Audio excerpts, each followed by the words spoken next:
চোরের ছুরিকাঘাতে স্পেন প্রবাসী ফেরদৌসী আলতাফ নামে এক গৃহবধূ খুন হয়েছে। শনিবার রাত 2টার দিকে ঘটনাটি যশোর জেলার ঝিকরগাছা উপজেলার নওয়ালি গ্রামে ঘটে। আহসান কবির স্পেন প্রবাসী। ও জানায় যে আমার ফোন দিয়ে বলতেছে, বন্ধু যা আমার বাড়ি যা, আমার বাড়ি ডাকাত পড়েছে। আমি ওই মুহূর্তে চলে আসি, এসে দেখি যে আমার যে চাষি অচেতন অবস্থায় পড়ে আছে, রক্ত ভেসে যাচ্ছে। রাত 2টার দিকে চোরেরা ওই বাড়ির রান্নাঘরের গ্রিল কেটে ঘরে প্রবেশ করে। এ সময় চোর গৃহবধূ ফেরদৌস আলতাফকে বুকে এবং পেটে ছুরিকাঘাত করলে ফেরদৌসী শয়নকক্ষের নিচেই মারা যান। এ সময় তার সাথে থাকা 10 বছরের কন্যা জান্নাতুন, তাকেও চোরেরা ছুরিকাঘাত করে।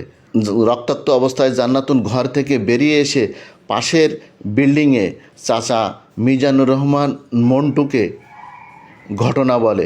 এ সময় সে মোবাইলে চারিদিকে জানালে লোকজন যে ওই গৃহবধূকে ঘরের মেঝেতে রক্তাক্ত অবস্থায় পড়ে থাকতে দেখে। ছুরি মারছে 3 জায়গায়, ওপরে চলের নিচে, কানের নিচে দিয়ে এক জায়গায় আছে, আর বুকি মারছে। মূল জিনিসটা হলো বুকি, লাঞ্চের পরে মানে ছুরিটা মারছে। আর একটা হাতের আঙুল কাটা আছে, মানে হাতে থাকাইছে, মানে থাকার কারণে ওটা মানে কেটে গেছে। এই অবস্থা দেখলাম।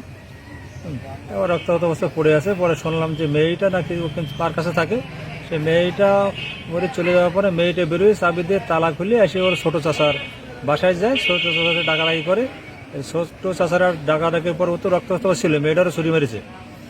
মেয়েটারে ওরা গামছা দিয়ে বেঁধে ওরে হসপিটালে পাঠায় দেয়।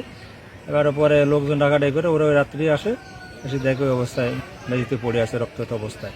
ধারণা করা হচ্ছে চুরির উদ্দেশ্যে গ্রিল কেটে চোরেরা হয়তো ঘরে প্রবেশ করে, কিন্তু ফেরদৌসী চিনে ফেলায় তাকে খুন করা হতে পারে। তার কন্যা জান্নাতুন এ সময় চাচাকে বলেন, চাচা লম্বা একটি লোক আমাদের ঘরে ঢুকেছে। 20-25 বছর যাবৎ তিনি স্পেনে অবস্থান করেন, তার ব্যবসা বাণিজ্য ওখানে। আমার ভাই আসে যায়, ভাবিও যায় আসে।